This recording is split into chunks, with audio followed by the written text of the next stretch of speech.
Hello friend, कैसे हैं आप सब। उम्मीद है कि आप सब अच्छे हैं, आप लोगों की तैयारी अच्छी चली हुई। ठीक है दोस्तों, आज हम आप लोगों के साथ सेट नंबर 6 डिस्कस करने वाले हैं। और आप लोगों को पता है कि ये सेट डेली आप लोग को शाम को 4 बजे मिलता है। ठीक है, और साथ साथ ये भी बोलना चाहते हैं कि एक नया चैनल है सॉल्यूशन बाय जहांगीर, वहाँ पर आप लोग को मैथ का प्रैक्टिस सेट मिलेगा।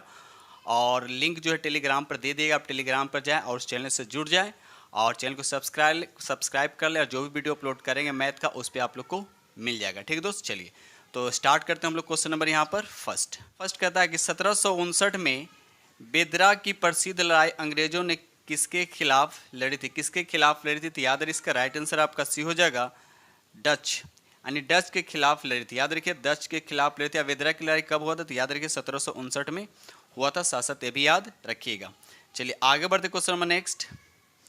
क्वेश्चन नंबर यहाँ पर 2 कहता है राजनीतिक छोड़ने वाले पुडुचेरी में सेवानिवृत्त होने और वहाँ के एक आश्रम स्थापित करने वाले नेता कौन थे। तो आपको बताना इसका राइट आंसर कौन होगा।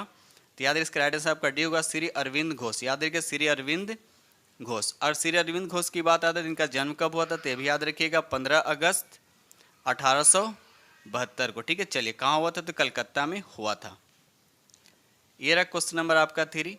स्वामी विवेकानंद ने रामकृष्ण मिशन की स्थापना की थी, तो कब की थी, तो याद रखिएगा इसका राइट आंसर आपका बी हो जाएगा 1897 ईस्वी में। ठीक है, चलिए क्वेश्चन नंबर यहाँ पे 4 कहता सबसे पहले भागवत गीता का अंग्रेजी में अनुवाद किसने किया। ठीक है, तो ऐसे तो ऑप्शन दे रखा है इसलिए, लेकिन मेरे हिसाब से बी होना चाहिए। आप लोग देख लीजिएगा इसका राइट आंसर कौन होगा, चार्ल्स विल्किंस होगा या विलियम कैरी जोसुका होगा। ठीक है, तो आंसर तो दे रखा सी, लेकिन मेरे हिसाब से बी होना चाहिए। कमेंट्स में जरूर बताइए कि 4 का आंसर क्या होगा। ठीक है, चलिए आगे बढ़ते question number next. Question number 5 कहता है लॉर्ड वेलेंजली की सहायक संधि को सर्वप्रथम किस शासक ने स्वीकार किया था। सबसे पहले किसने स्वीकार किया था, तो याद रखिए इसका राइट आंसर आपका ए हो जाएगा, हैदराबाद के निजाम ने सबसे पहले स्वीकार किया था। क्वेश्चन नंबर 6 कहता है निम्नलिखित में किसने 1857 की क्रांति की सभ्यता और बर्बरता का संघर्ष कहा था। तो किसने कहा था, इसका राइट आंसर आपका ए हो जाएगा, टी.आर. होम्स ने सबसे पहले कहा था। ठीक है, चलिए आगे बढ़ते हैं हम लोग क्वेश्चन नंबर नेक्स्ट। ये रहा क्वेश्चन नंबर आपका 7। क्वेश्चन नंबर 7 कहता है किस वर्ष में कांग्रेस द्वारा मौलिक अधिकारों और राष्ट्रीय आर्थिक प्रगति पर संकल्प लिया गया था। तो याद रखिए इसका राइट आंसर आपका डी हो जाएगा 1931 में। याद रखिए 1931 में। ठीक है, चलिए आगे बढ़ते क्वेश्चन नंबर 8। किस अधिवेशन में कांग्रेस को अपनी पहली महिला अध्यक्ष मिली।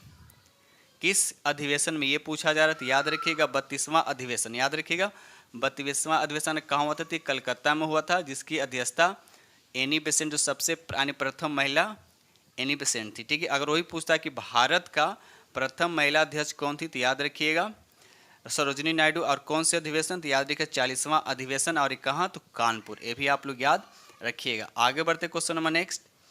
क्वेश्चन नंबर यहाँ पे 9 कहता है निम्न समाचार पत्रों और उनके संपादकों का नाम दिया गया है। ठीक है, चलिए क्वेश्चन नंबर यहाँ पे 9 कहता है निम्न समाचार पत्रों और उनके संपादकों का नाम दिया गया। आपको बताना इसमें से कौन सही सुमेलित है, ये आपको बताना है। तो यहाँ देखा जाए पहला और दूसरा आपका क्या है, सही सुमेलित है। बाकी 3 और 4 आपका सुमेलित नहीं है। ठीक है, तो अगर हम बोले कि सुधारक जो समाचार पत्र है इसके संपादक कौन है, तो याद रखिए जी.के. गोखले हैं।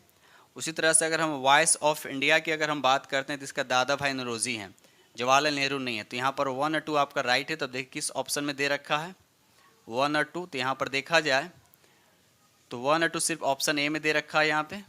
ठीक है, सही सुमेलित पूछा गया था। क्वेश्चन नंबर 10 कहता है अंतर्राष्ट्रीय कला महोत्सव का आयोजन कहाँ किया गया है। तो याद रखिए इसका राइट आंसर आपका ए हो जाएगा, दिल्ली में किया गया। ठीक है, चलिए आगे बढ़ते क्वेश्चन नंबर 11 कहता है भारतीय विश्वविद्यालय अधिनियम किसके शासनकाल में पारित हुआ था। तो याद रखिए इसका राइट आंसर आपका ए हो जाएगा, लॉर्ड कर्जन के शासनकाल में पारित हुआ था।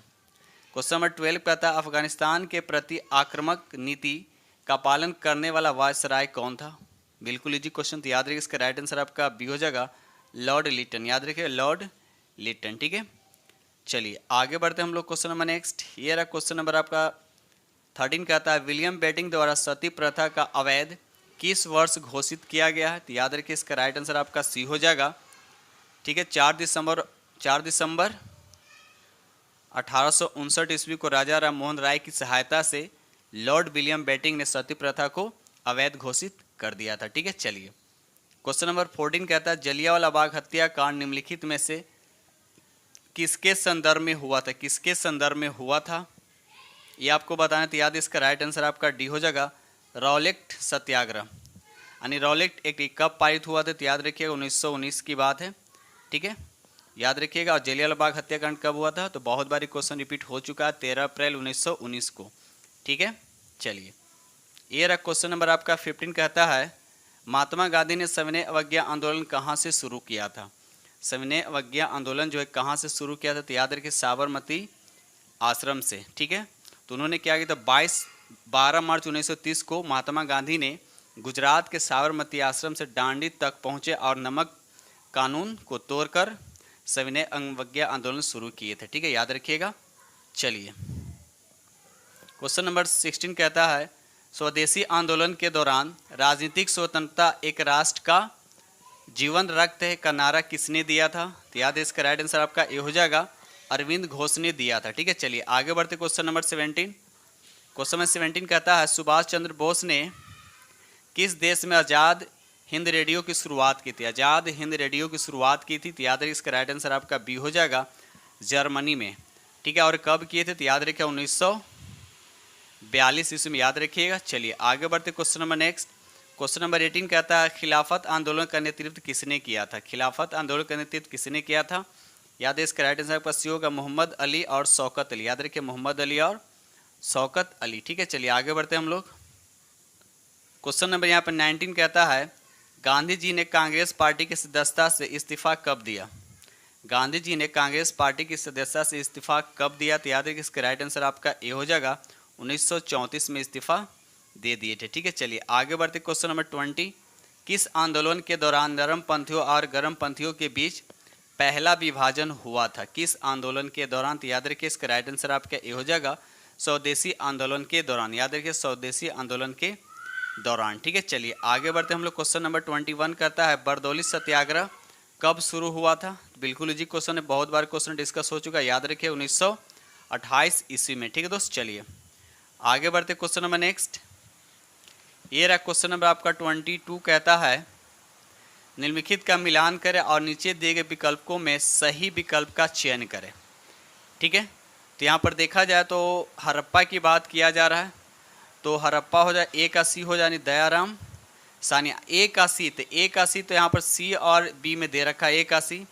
अगर लोथल की बात किया जाए तो लोथल हो जाएगा डी, लोथल हो जाएगा डी यानी SR राव, यानी 2 के बाद 2 का डी हो जाएगा। तो यहाँ पर देखिए ऑप्शन बी आपका मिल गया, बाकी आप लोग मिला लीजिएगा। ठीक है, बहुत ज़्यादा दे रखा। ठीक है, चलिए आगे बढ़ते क्वेश्चन नंबर नेक्स्ट।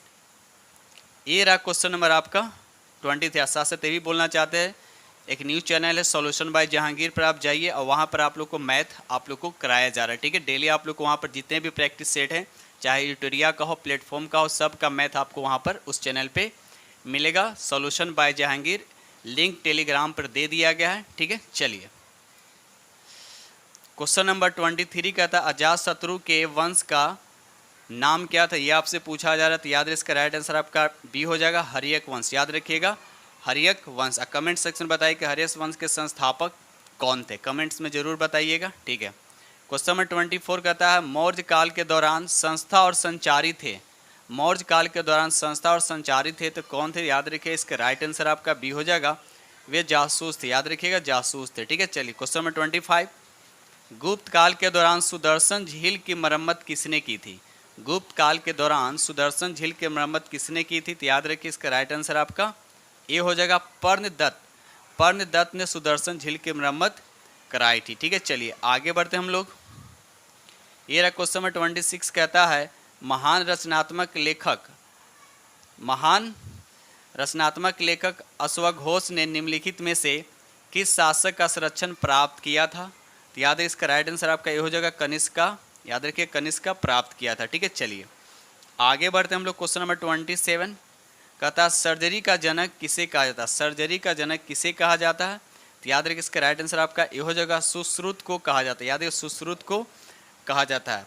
सुश्रुत प्राचीन काल के एक महान चिकित्सक से, याद रखिएगा, इसलिए इनको कहा जाता था सर्जरी का जनक कहा जाता था। ठीक है, चलिए आगे बढ़ते। क्वेश्चन नंबर 28, मनुस्मृति मुख्य रूप से संबंधित है तो किससे संबंधित है? तो याद रखिए इसका राइट आंसर आपका बी हो जाएगा, सामाजिक व्यवस्था से संबंधित है। ठीक है दोस्त, चलिए दोस्तों को वीडियो अच्छा लगा तो प्लीज़ लाइक जरूर कीजिएगा, और जो फ्रेंड चैनल पर नए हैं चैनल को सब्सक्राइब कर लीजिएगा, और साथ में बेल आइकन को प्रेस करना नहीं भूलिएगा। ठीक है, चलिए आगे बढ़ते हम लोग। क्वेश्चन नंबर यहाँ पे 29, क्वेश्चन नंबर 29 कहता है जैन धर्म परिशिष्ट परवान की रचना किसके द्वारा की गई है? तो याद रखिए इसका राइट आंसर आपका सी हो जाएगा, हेमचंद्र के द्वारा की गई। याद रखिएगा हेमचंद्र के द्वारा की गई। क्वेश्चन नंबर यहाँ पे 30 कहता है प्राचीन भारत के संदर्भ में वाग्भट द्वारा लिखित अष्टांग संग्रह का संबंध है। तो बताना है कि अष्टांग संग्रह जो है इसका संबंध किस चीज़ से? तो याद रखिए इसका राइट आंसर आपका बी हो जाएगा, चिकित्सा से संबंधित है। याद रखिएगा, चलिए आगे बढ़ते हम लोग। क्वेश्चन नंबर यहाँ पे 31 कहता है दिल्ली सल्तनत में एकता प्रणाली की शुरुआत किसने की? देखिए अभी क्वेश्चन बहुत बार रिपीट हो चुका है, तो याद रखिए इसका राइट आंसर आपका बी हो जाएगा, इल्तुतमिश ने शुरू किए थे, इल्तुतमिश। ठीक है दोस्त, याद रखिएगा। चलिए आगे बढ़ते। क्वेश्चन नंबर 32 कहता है किस मुगल बादशाह ने इजारा प्रणाली की शुरुआत की थी? इजारा प्रणाली की शुरुआत की थी किस मुगल बादशाह ने? आपको ये आंसर बताना है, तो याद है इसका राइट आंसर आपका डी हो जाएगा, जहांदार शाह। याद रखिएगा जहांदार शाह। ठीक है, चलिए आगे बढ़ते हम लोग। क्वेश्चन नंबर नेक्स्ट, ये रहा क्वेश्चन नंबर आपका 33 कहता है निम्नलिखित में से किसने पुष्टि मार्ग के दर्शन को प्रतिपादित किया था? इसका राइट आंसर आपका क्या हो जाएगा? तो सी हो जाएगा, वल्लभाचार्य। क्वेश्चन नंबर 33 कहता है निम्नलिखित में से किसने पुष्टि मार्ग के दर्शन को प्रतिपादित किया था? तो याद रखिए इसका राइट आंसर आपको बताना है, तो याद रखिए इसका राइट आंसर आपका हो जाएगा वल्लभाचार्य। याद रखिए वल्लभाचार्य। ठीक है दोस्त, चलिए आगे बढ़ते हम लोग। Question number next, question number यहाँ पर 34 कहता है अंतर्राष्ट्रीय परमाणु ऊर्जा अभिकरण का मुख्यालय था तो कहाँ था इसका मुख्यालय? तो याद रखिए इसका राइट आंसर आपका बी हो जाएगा, ऑस्ट्रिया में। याद रखिए कहाँ था? तो ऑस्ट्रिया में। ठीक है, चलिए आगे बढ़ते हम लोग। क्वेश्चन नंबर नेक्स्ट, ये रहा आपको सूची 1 को सूची 2 से मिलाना है। चलिए ये रहा आपका सब आपका दे रखा है, राष्ट्रीय पशु और पक्षी दे रखा, आपको बताने इसमें से कौन किसका। ठीक है, चलिए अगर देखा था, अगर जापान की यहाँ बात किया तो जापान का राष्ट्रीय पशु कौन था? आइबिस होता है, यानी ए का 4, तो ए का 4 तो एक यहाँ दे रखा और यहाँ दे रखा। अगर उसके बाद कनाडा की बात करते तो गंजा ईगल होता है, तो ये हो जाएगा 2। तो देखिए यहाँ पर 4 के बाद 2, यानी राइट आंसर आपका क्या हो जाएगा? सी हो जाएगा, क्योंकि यहाँ 3 दे रखा है, इसे राइट आंसर आपका सी हो जाएगा। तो मिला ली सी का 3 हो जाएगा। भारत का क्या है?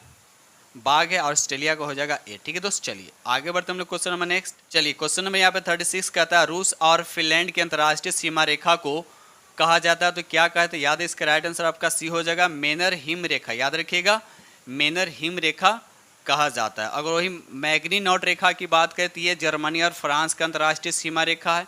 उसी तरह से अगर मैं हिंडरबर्ग रेखा की बात करें तो ये जर्मनी और पोलैंड के अंतर्राष्ट्रीय सीमा रेखा। ठीक है दोस्त, याद रखिएगा। क्वेश्चन नंबर यहाँ पे 37 कहता है भारतीय स्टॉक बाजार विनिमय किसके द्वारा किया जाता है? तो याद है इसका राइट आंसर आपका सी हो जाएगा, सेबी के द्वारा किया था। साथ साथ ये भी याद रखिए सेबी की स्थापना कब हुआ था? तो याद रखिएगा 12 अप्रैल 1992 को हुआ था। 12 अप्रैल 1992 को हुआ था, जिसका मुख्यालय कहाँ? तो याद रखिए मुंबई में। सेबी का मुख्यालय कहाँ है? तो मुंबई में, याद रखिएगा। क्वेश्चन नंबर 38 कहता है भारत में अंतरिक्ष कार्यक्रम की शुरुआत किस वर्ष की गई थी? तो याद रखिए इसका राइट आंसर आपका बी हो जाएगा, 1962 में की गई थी। याद रखिए 1962 में की गई थी। उसके बाद ये भी याद है कि भारतीय अंतरिक्ष अनुसंधान मतलब इसरो का गठन कब किया गया था? तो ये भी याद रखिएगा 1969 में। याद रखिए 1969 में इसरो का गठन किया गया था। ठीक है, चलिए आगे बढ़ते क्वेश्चन नंबर नेक्स्ट। ये रहा क्वेश्चन नंबर आपका 39 कहता है निम्नलिखित में से जीवन प्रक्रियाओं का कौन सा युग्म पेड़ पौधों और जीव जंतुओं दोनों में मिलता है? याद है इसका राइट आंसर आपका डी हो जाएगा, वृद्धि और प्रजनन। याद रखिए वृद्धि और प्रजनन। क्वेश्चन नंबर 40 कहता है पढ़ने का प्रारंभ करना चाहिए, तो इसका राइट आंसर कौन होगा? तो याद रखिए इसका राइट आंसर आपका डी हो जाएगा, अर्थपूर्ण सामग्री से। याद रखिएगा अर्थपूर्ण सामग्री से पढ़ने का प्रारंभ करना चाहिए। ठीक है दोस्त, चलिए आगे बढ़ते हम लोग। Question number next, question number 41 कहता है परिपक्व विद्यार्थी होते हैं तो कैसे विद्यार्थी परिपक्व विद्यार्थी होते हैं? तो याद रखिए इसका राइट आंसर आपका सी हो जाएगा, अपने अध्ययन में कभी कभी भावनाओं की सहायता लेते हैं। याद रखिए, अपने अध्ययन में कभी कभी भावनाओं को सहायता लेते हैं। ठीक है, चलिए आगे बढ़ते question number next. Question number 42 कहता है बिहार राज्य के लोगों के लिए मधुमक्खी पालन शुरू करने की सबसे अच्छी अवधि कौन सी होती है? तो याद रखिए, इसका राइट आंसर आपका डी हो जाएगा, अक्टूबर से दिसंबर। याद रखिए, अक्टूबर से दिसंबर। ठीक है, चलिए आगे बढ़ते क्वेश्चन नंबर 43 कहता है 17वां प्रवासी भारतीय दिवस का आयोजन किस शहर में किया गया? किस शहर में किया गया ये आपको बताना है। तो याद रखिए, इसका राइट आंसर आपका डी हो जाएगा, इंदौर में। याद रखिए, इंदौर में। ठीक है, तो आज साथ साथ ये भी याद रखिएगा, ये भारत का सबसे स्वच्छ शहर है। याद रखिएगा, इंदौर कहाँ है? तो ये मध्य प्रदेश में। ठीक है, चलिए आगे बढ़ते question number next. Question number यहाँ पर 44 कहता है चालू वर्ष 2023 को निम्नलिखित में से किस रूप में माना जाता है? निम्नलिखित रूप से किस रूप में माना जाता है? तो याद है, इसका राइट आंसर आपका सी होगा, मोटे अनाजों के लिए अंतर्राष्ट्रीय वर्ष। याद रखिए, मोटे अनाजों के लिए अंतर्राष्ट्रीय वर्ष के रूप में माना जाता है। क्वेश्चन नंबर 45 कहता है हाल ही में न्यूजीलैंड के नए प्रधानमंत्री के रूप में किसे चुना गया? तो याद रखिए, इसका राइट आंसर आपका सी हो जाएगा, क्रिस हिपकिंस। याद रखिए, क्रिस हिपकिंस। ठीक है, कहाँ के ये प्रधानमंत्री चुने गए? तो याद रखिए, न्यूजीलैंड के। ठीक है, चलिए आगे बढ़ते हम लोग क्वेश्चन नंबर नेक्स्ट। ये रहा क्वेश्चन नंबर आपका 46 कहता है प्रित्जर आर्किटेक्चर पुरस्कार 2023 किसने जीता है? तो याद रखिए, इसका राइट आंसर आपका बी हो जाएगा, डेविड एलन चिपरफील्ड। याद रखिए, डेविड एलन चिपरफील्ड ने जीता है। ठीक है, चलिए आगे बढ़ते क्वेश्चन नंबर 47।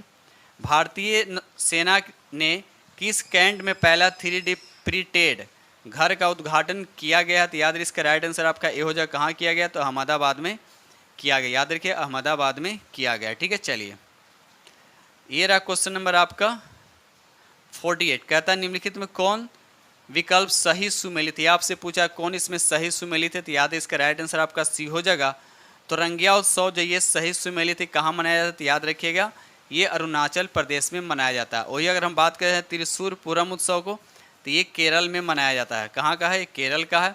उसी तरह खारची उत्सव की अगर हम बात करते हैं तो ये त्रिपुरा से। याद रखिए, कहाँ से है? तो त्रिपुरा से है।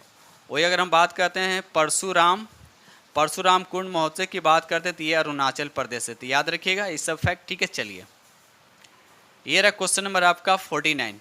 भारत सरकार ने कालाजार को पूरी तरह से समाप्त करने का लक्ष्य कब तक रखा है? ये आपको बताना। तो याद रखिए, इसका राइट आंसर आपका ए हो जाएगा, 2023 तक। 2023 तो अभी चल ही रहा है। ठीक है, चलिए क्वेश्चन नंबर 50 कहता है वर्तमान में भारतीय बीमा नियामक और विकास प्राधिकरण के अध्यक्ष कौन है? तो याद रखिए, इसका राइट आंसर आपका बी हो जाएगा, देबाशीष पांडा। याद रखिए, देबाशीष पांडा। ठीक है, चलिए आगे बढ़ते हम लोग question number next. Question number यहाँ पे 51 कहता है, क्वेश्चन नंबर 51 कहता है मस्तिष्क का कौन सा भाग शरीर को संतुलन बनाए रखता है एवं ऐच्छिक पेशियों को संकुचन पर नियंत्रण करता है? तो कौन इसका राइट आंसर होता है? याद रखिए, इसका राइट आंसर आपका बी हो जाएगा, सेरेबेलम। याद रखिएगा, सेरेबेलम। ठीक है, चलिए आगे बढ़ते क्वेश्चन नंबर 52। निम्नलिखित में से परिसंचरण तंत्र का अंग नहीं है, परिसंचरण तंत्र का अंग नहीं है, तो इसमें बताना है कौन नहीं है। तो याद है, इसका राइट आंसर आपका डी हो जाएगा, बड़ी आंत जो है परिसंचरण तंत्र का अंग नहीं है। ठीक है, चलिए आगे बढ़ते क्वेश्चन नंबर नेक्स्ट। बाकी रक्त, हृदय और धमनियाँ सभी है। ठीक है, चलिए आगे बढ़ते क्वेश्चन नंबर नेक्स्ट। ये रहा क्वेश्चन नंबर आपका 53। सरसों किस कुल का पौधा? आपसे पूछा जा रहा है सरसों जो है किस कुल का पौधा? तो याद रखिएगा, इसका राइट आंसर आपका ये हो जाएगा, क्रूसीफेरी वर्ग का। याद रखिए, क्रूसीफेरी कुल का पौधा। ठीक है, चलिए आगे बढ़ते हम लोग क्वेश्चन नंबर 54।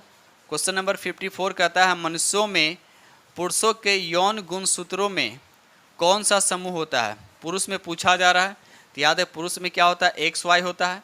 अगर महिलाएं पूछा जाता है तो महिला में क्या होता है? XX होता है। याद रखिएगा, और टोटल गुणसूत्रों की संख्या कितना होता है? तो 46 होता है। अगर पेयर में जोड़ा में पूछेगा तो 23 बताना है। ठीक है, चलिए आगे बढ़ते हम लोग। ये रहा क्वेश्चन नंबर आपका 55। पौधों में लचीलापन किस उत्तर के कारण होते हैं? ये भी क्वेश्चन बहुत बार डिस्कस किया जा चुका है। तो याद रखिएगा, इसका राइट आंसर आपका ये हो जाएगा, कॉलन कायमा। कॉलन कायमा क्या करता है? ये पौधे में लचीलापन लाता है। ठीक है, यानी फ्लेक्सिबल। ठीक है, क्वेश्चन नंबर 56 कहता है निम्नलिखित में कौन सा पदार्थ कोशिका में अधिक मात्रा में पाया जाता है? तो याद है, इसका राइट आंसर आपका बी हो, यानी जल जो है वाटर जो है अधिक मात्रा में पाया जाता है। ठीक है, चलिए आगे बढ़ते question number next. Question number यहाँ 57 कहता है निम्नलिखित में से श्वसन तंत्र का हिस्सा, तो इसे बताना है कि श्वसन तंत्र का हिस्सा कौन, तो उपयुक्त में से सभी हो जाएगा, यानी डी इज क्या हो जाएगा, करेक्ट आंसर होगा। ठीक है, चलिए रहा क्वेश्चन नंबर आपका 58। क्वेश्चन नंबर 58 कहता है एक अंतरिक्ष यात्री पृथ्वी के सापेक्ष उच्च गति से यात्रा कर रहा है। ठीक है, अंतरिक्ष यान पर एक घड़ी पृथ्वी पर एक घड़ी की तुलना में धीमी गति से चलती हुई प्रतीत होती है। निम्नलिखित में से कौन सा कथन इस घटना की व्याख्या करता है, ये आपको बताना। तो याद रखिए इसका राइट आंसर आपका ए हो जाएगा। समय सापेक्ष और प्रेक्षक की गति पर निर्भर करता है। समय के सापेक्ष और प्रेक्षक की गति पर निर्भर करता है। ठीक है दोस्त, चलिए आगे बढ़ते। क्वेश्चन नंबर यहाँ पर 59।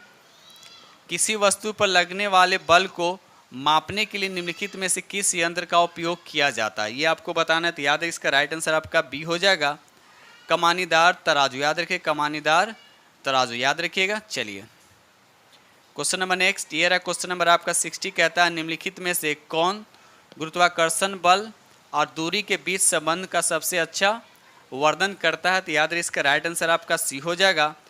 दूरी के वर्ग के साथ गुरुत्वाकर्षण बल व्युत्क्रमानुपाती के साथ क्या होता है, बर्तानी। कहने का मतलब ये हुआ एफ जो होता है इन्वर्सली प्रोपोर्शनल होता है आर स्क्वायर के एस है, याद रखिएगा।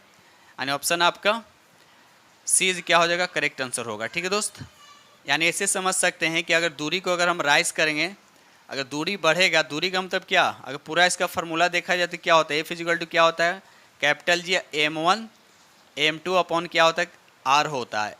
m1 m2 क्या होता है, दो वस्तुओं का मास होता है, यानी ये दो वस्तु हो गए, दोनों के बीच की दूरी को r से इंडिकेट करता है। तो जैसे जैसे ये r को हम इंक्रीज करेंगे, फोर्स क्या होगा, ये घटता चला जाएगा, ये याद रखिए क्योंकि इन्वर्सली प्रोपोर्शनल है। ठीक है, चलिए आगे बढ़ते हम लोग क्वेश्चन नंबर नेक्स्ट। ये रहा क्वेश्चन नंबर आपका 61। अल्कोहल थर्मामीटर का आविष्कार किसने किया था। तो याद रहे इसका राइट आंसर आपका डी हो जाएगा। इनमें से किसी ने अल्कोहल थर्मामीटर का आविष्कार नहीं किया था। तो किसने किया था, एक जर्मन भौतिक विज्ञान डेनियल ग्रेवियल फारेनहाइट ने किया था। क्या नाम है, डेनियल ग्रेवियल फारेनहाइट ने किया था। ठीक है दोस्त, क्वेश्चन नंबर 62 का था वाहनों में साइड मिरर, देखिए साइड मिरर की बात किया जा रहा के रूप में निम्नलिखित में किस दर्पण का प्रयोग किया जाता है। तो याद रखिए साइड मिरर में उत्तल दर्पण का प्रयोग किया जाता है। अगर गाड़ी का हेडलाइट की बात करेगा तो वह अवतल दर्पण का उपयोग किया जाता है। सैलून की अगर बात करें, सैलून में जो दर्पण होता है वहाँ भी अवतल दर्पण होता है। सर्च लाइट में भी क्या होता है, अवतल दर्पण का उपयोग किया जाता है। और घरों में जो दर्पण होता है जनरली क्या होता है, वह समतल दर्पण होता है, यानी प्लेन मिरर होता है। तो ये सब चीज़ें आप लोग को याद होना चाहिए। चलिए आगे बढ़ते क्वेश्चन नंबर 63। आवृत्ति और तरंग दैर्घ्य के बीच संबंध के बारे में निम्नलिखित में से कौन सा कथन सत्य है, ये बताना है। तो याद रहे इसका राइट आंसर आपका ए हो जाएगा। आवृत्ति तरंग दैर्घ्य का व्युत्क्रमानुपाती होता है। व्युत्क्रमानुपाती का मतलब ये हुआ कि अगर एक घटेगा तो एक बढ़ेगा। हमने क्या बोला, एक घटेगा तो एक बढ़ेगा, यानी फ्रीक्वेंसी और ऐसे समझ सकते हैं लेमडा। ठीक है ना, तो व्युत्क्रमानुपाती होता है, अगर ये बढ़ेगा तो फ्रीक्वेंसी क्या होगा, घटेगा। तो ये चीज़ आप याद रखिएगा। ठीक है, चलिए आगे बढ़ते क्वेश्चन नंबर नेक्स्ट। ये रहा क्वेश्चन नंबर आपका 64। एक इंसुलेटर की विद्युत प्रतिरोधकता क्या होती है। एक इंसुलेटर जो होता है, इंसुलेटर किसको बोलते हैं, इलेक्ट्रिसिटी पास नहीं करता हो तो उसका प्रतिरोधकता पूछा, मतलब रेजिस्टिविटी पूछ रहा है क्या होता है, तो बहुत ज़्यादा होता है यानी उच्च होता है, याद रखिएगा। चलिए क्वेश्चन नंबर 65 कहता है निम्नलिखित कथनों में सबसे भारी धातु कौन सा है। ठीक है, तो याद इस ऑप्शन के अकॉर्डिंग यहाँ पर सी हुआ, प्लेटिनम क्या हो जाएगा, सबसे भारी धातु। और सबसे कठोर धातु भी कौन होता है, तो प्लेटिनम भी होता है, याद रखिएगा। अब पारा क्या होता है, ये द्रव अवस्था में पाया जाता है, याद रखिएगा। पारा का सिंबल क्या होता है, तो Hg होता है। प्लेटिनम का होता है Pt होता है। अगर चांदी की बात करें तो Ag होता है। ठीक है, चलिए ये रहा क्वेश्चन नंबर आपका 66। ऑक्सीकारक निम्न में से कौन से होते हैं। ऑक्सीकारक निम्न में से कौन से होते हैं, तो याद रखिए इसका राइट आंसर आपका डी हो जा। उपयुक्त में से एक से अधिक, याद रखिए उपयुक्त में से एक से ज़्यादा होते हैं। क्वेश्चन नंबर 67 कहता है निम्नलिखित में से कौन सा तत्व हैलोजन श्रेणी में आता है। तो याद रखिए हैलोजन श्रेणी में कौन कौन आते हैं, तो आयोडीन भी आता है, क्लोरीन भी आता है, ब्रोमीन भी आता है। तो उपयुक्त में से क्या हो जाएगा, D is the correct answer हो जाएगा, याद रखिएगा। चलिए आगे बढ़ते क्वेश्चन नंबर यहाँ पर 68 कहता है हाइड्रोजन बम बनाने में लिखित में से किस विधि का प्रयोग किया जाता है। हाइड्रोजन बम बनाने के लिए किस विधि का प्रयोग किया जाता है, तो याद रखिएगा नाभिकीय संलयन विधि का प्रयोग किया। वही अगर हम परमाणु बम की बात करें तो वहाँ पर नाभिकीय विखंडन होता है, याद रखिएगा। नाभिकीय विखंडन होता है किसमें, परमाणु बम में। और हाइड्रोजन बम में क्या होता है, नाभिकीय संलयन होता है। तो ये चीज़ें आप लोग को याद होना चाहिए। चलिए आगे बढ़ते, क्वेश्चन नंबर 69, निम्नलिखित में से पृथ्वी पर सबसे भारी धातु कौन सा है? ठीक है, सबसे भारी धातु कौन सा है? तो याद रखिए यहाँ पर क्या हो जाएगा आपका, ऑस्मियम हो जाएगा। क्या हो जाएगा, ऑस्मियम हो जाएगा। और सबसे कठोर धातु पूछेगा तो प्लेटिनम हो जाएगा, याद रखिएगा। चलिए आगे बढ़ते, क्वेश्चन नंबर 70 कहता है निम्नलिखित में से किसमें लैक्टिक एसिड पाया जाता है? तो याद रखिए दूध में क्या होता है, लैक्टोज पाया जाता है। जब दूध से दही बन जाता है तो वह लैक्टोज किस में कन्वर्ट हो जाता है, तो लैक्टिक में कन्वर्ट हो जाता है, यानी दही में। आप राइट आंसर हो जाएगा आपका, यानी दही में क्या होता है, लैक्टिक अम्ल पाया जाता है, याद रखिएगा। चलिए ये रहा क्वेश्चन नंबर आपका 71 कहता है रसायन विज्ञान का जनक किसे कहा जाता है? तो याद है इसका राइट आंसर आपका बी हो जाएगा, लेओजियर को कहा जाता है। लेओजियर को क्या कहा जाता है, रसायन विज्ञान का जनक कहा जाता है। ठीक है, चलिए। और अरस्तु को क्या कहा जाता है, तो जीव विज्ञान का जनक कहा जाता है। ठीक है, चलिए आगे बढ़ते, क्वेश्चन नंबर 72 कहता है निम्न में से किसमें ऑक्सीजन की अनुपस्थिति होती है? कह रहा निम्न में से किससे ऑक्सीजन की अनुपस्थिति होती है? तो याद रखिए केरोसिन में। केरोसिन में क्या होता है, केरोसिन नहीं होता, इसीलिए तो केरोसिन में क्या रखा जाता है, सोडियम को रखा जाता है, और पोटासियम को रखा जाता है, और लिथियम को रखा जाता है। क्योंकि सोडियम में, केरोसिन में क्या होता है, ऑक्सीजन गैस नहीं होता है, इसीलिए ये तीनों को केरोसिन में क्या किया जाता है, रखा जाता है, याद रखिएगा। क्वेश्चन नंबर यहाँ पर 73 कहता है निम्न में से किस संविधान संशोधन अधिनियम द्वारा पुडुचेरी के निर्वाचित सदस्यों को राष्ट्रपति के निर्वाचन में शामिल किया गया? किस अनुच्छेद के, किस संशोधन के तहत? याद रखिए इसका राइट आंसर आपका ए हो जाएगा, 70वें संविधान संशोधन के तहत। अब रहा 70वें संविधान संशोधन कब हुआ था? तो याद रखिए 1992 में हुआ था। कब हुआ था? तो 1992 में हुआ था। ठीक है, चलिए आगे बढ़ते हम लोग। क्वेश्चन नंबर यहाँ पे 74 कहता है निम्नलिखित में से किस मामले में सर्वोच्च न्यायालय ने यह निर्णय दिया कि सांसद अनुच्छेद 368 के अधीन मौलिक अधिकारों में संशोधन कर सकती है परंतु संविधान के आधारभूत ढांचे में परिवर्तन नहीं कर सकती? तो बताना है किस मामले में। तो याद रखिए इसका राइट आंसर आपका ए हो जाएगा, केशवानंद भारती बनाम केरल राज्य। ठीक है दोस्त, चलिए आगे बढ़ते question number next. Question number यहाँ पर 75 कहता है पंचायती राज किस सूची का विषय? तो बताना है किस सूची का विषय। तो याद बिल्कुल जी क्वेश्चन, ये राज सूची का विषय, याद रखिएगा राज्य सूची का विषय है। क्वेश्चन नंबर 76 कहता है बिहार से लोकसभा में अनुसूचित जाति हेतु आरक्षित सीटों की संख्या कितना है? अनुसूचित जाति का पूछा जा रहा है, तो याद रखिएगा यहाँ पर 6 है, याद रखिएगा 6 है। ठीक है, चलिए टोटल लोकसभा की कुल सीट कितना है बिहार में? तो 40, ये भी याद रखिएगा। चलिए आगे बढ़ते क्वेश्चन नंबर नेक्स्ट। ये रहा क्वेश्चन नंबर आपका 77 कहता है सभी बालकों को 14 वर्ष की आयु पूरी करने तक निःशुल्क और अनिवार्य शिक्षा देना सरकार का दायित्व होगा। नीति निर्देशक तत्वों के तहत संविधान के किस अनुच्छेद में वर्णन किया गया था जिसके बाद में मूल अधिकार बना दिया गया? तो बताना किस अनुच्छेद में। तो याद है इसका राइट आंसर आपका ए हो जाएगा, अनुच्छेद 45, याद रखिएगा अनुच्छेद 45। ठीक है, चलिए आगे बढ़ते हम लोग। ये रहा क्वेश्चन नंबर आपका 78 कहता है भारतीय संविधान का कौन सा अनुच्छेद नई अखिल भारतीय सेवा का स्थापना का प्रावधान करता है? किस अनुच्छेद के तहत? तो बताना है इसका राइट आंसर कौन होगा। तो याद रखिए इसका राइट आंसर आपका सी होगा, अनुच्छेद 312, याद रखिए अनुच्छेद 312। क्वेश्चन नंबर 79 कहता है संसद में पहला लोकपाल विधेयक कब रखा गया था? संसद में पहला लोकपाल विधेयक कब रखा गया था? तो याद रखिए इसका राइट आंसर आपका डी हो जाएगा, 1968, याद रखिए 1968। ठीक है, चलिए आगे बढ़ते हम लोग क्वेश्चन नंबर नेक्स्ट। ये रहा क्वेश्चन नंबर आपका 80 कहता है डॉक्टर राजेंद्र प्रसाद को संविधान सभा का सभापति कब चुना गया था? ये आपको बताना। तो याद है इसका राइट आंसर आपका बी हो जाएगा, 11 दिसंबर 1946 को चुना गया था। क्वेश्चन नंबर 81 कहता है किस संविधान संशोधन द्वारा संपत्ति के अधिकार को मौलिक अधिकार की सूची से क्या किया गया था? हटा दिया गया था। तो याद रखिए किस संविधान संशोधन के तहत? याद रखिए इसका राइट आंसर आपका बी हो जाएगा, 44वां संविधान संशोधन के तहत। क्वेश्चन नंबर यहाँ पे 82 कहता है किस वर्ष राज प्रमुख के पद नाम का नाम बदलकर राज्यपाल यानी गवर्नर कर दिया गया? तो बताना है किस वर्ष। तो याद रखिए इसका राइट आंसर आपका डी हो जाएगा, 1956 में, याद रखिए 1956 में। ठीक है दोस्त, चलिए आगे बढ़ते क्वेश्चन नंबर 83 कहता है भारतीय संसद के दोनों सदनों की संयुक्त बैठक किस संबंध में होती है? किस संबंध में होती है बैठक? तो याद रखिए इसका राइट आंसर आपका सी हो जाएगा, साधारण विधेयक के संबंध में, याद रखिएगा। चलिए आगे बढ़ते हैं हम लोग। क्वेश्चन नंबर यहाँ पे 84 कहता है केंद्र राज्य संबंधों के अध्ययन के लिए सहकारिता आयोग का गठन किस वर्ष किया गया है? बिल्कुल इजी क्वेश्चन, याद रखिए। इसका राइट आंसर आपका क्या हो जाएगा? 1983। ठीक है, चलिए आगे बढ़ते। क्वेश्चन नंबर 85, 2003 में कौन सी भाषा 8वीं अनुसूची में जोड़ी गई थी? 2003 में कौन सी भाषा जो है 8वीं अनुसूची में जोड़ी गई थी? तो याद रखिए इसका राइट आंसर आपका ये हो जाएगा, संथाली भाषा को जोड़ा गया था। ठीक है, और कौन सा संविधान संशोधन था? तो 92 संविधान संशोधन था। ठीक है, याद रखिएगा। और वर्तमान में अभी कितनी भाषाएं हैं 8वीं सूची में? तो 22 भाषाएं, याद रखिएगा। चलिए आगे बढ़ते हम लोग। क्वेश्चन नंबर नेक्स्ट, ये रहा क्वेश्चन नंबर 86, किस पंचवर्षीय योजना के अंतर्गत राउरकेला इस्पात संयंत्र को स्थापित किया गया था? किस पंचवर्षीय योजना के तहत, ये आपको बताना है। तो याद रखिए इसका राइट आंसर आपका ये होगा, दूसरी पंचवर्षीय योजना। और दूसरी पंचवर्षीय योजना का कार्यकाल क्या है? तो याद रखिएगा 1956 से 61 तक, याद रखिए 1956 से 61 तक। ठीक है, चलिए क्वेश्चन नंबर 87 कहता है राष्ट्रीय आय में कृषि का योगदान बताना है। क्या राष्ट्रीय आय में कृषि का योगदान क्या है? तो याद रखिए इसका राइट आंसर आपका ए हो जाएगा, यानी क्या हो रहा था? ये घट रहा है, याद रखिएगा, घट रहा है। ठीक है, चलिए आगे बढ़ते हम लोग। ये रहा क्वेश्चन नंबर आपका 88 कहता है आर्थिक सर्वेक्षण के अनुसार 2023-24 में अनुमानित आर्थिक विकास दर क्या है?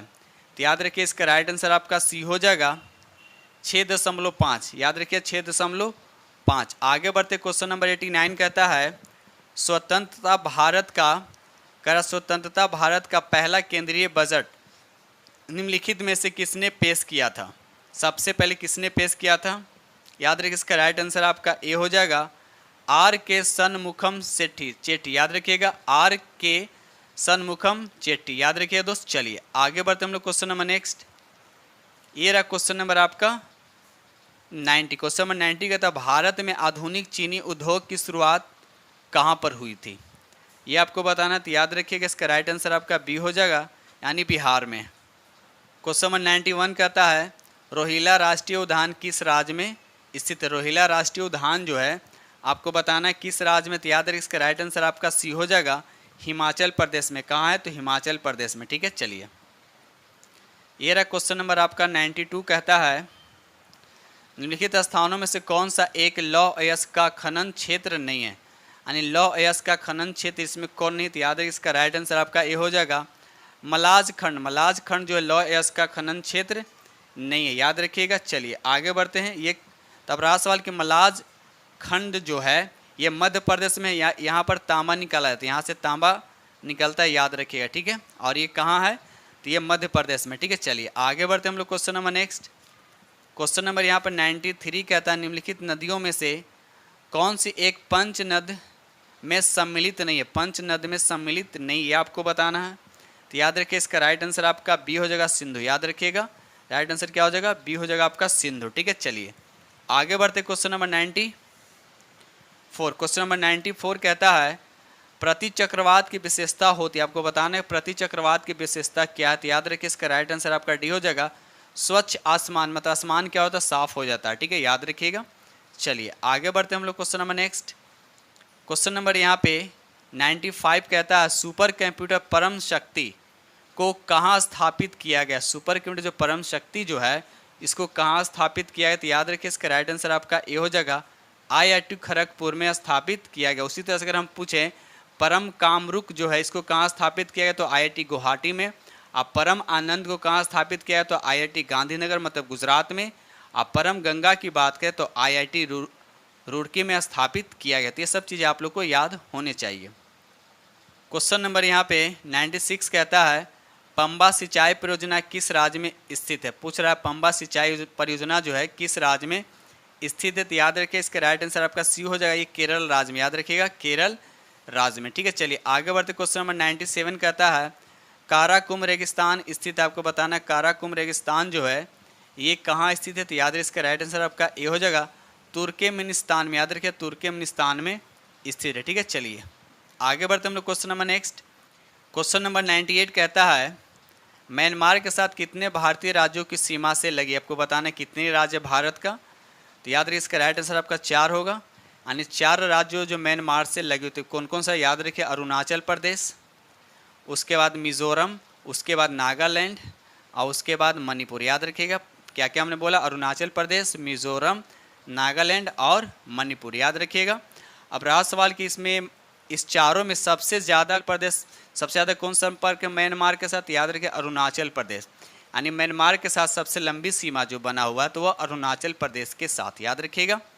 चलिए आगे बढ़ते क्वेश्चन नंबर नेक्स्ट। ये रहा क्वेश्चन नंबर आपका 99।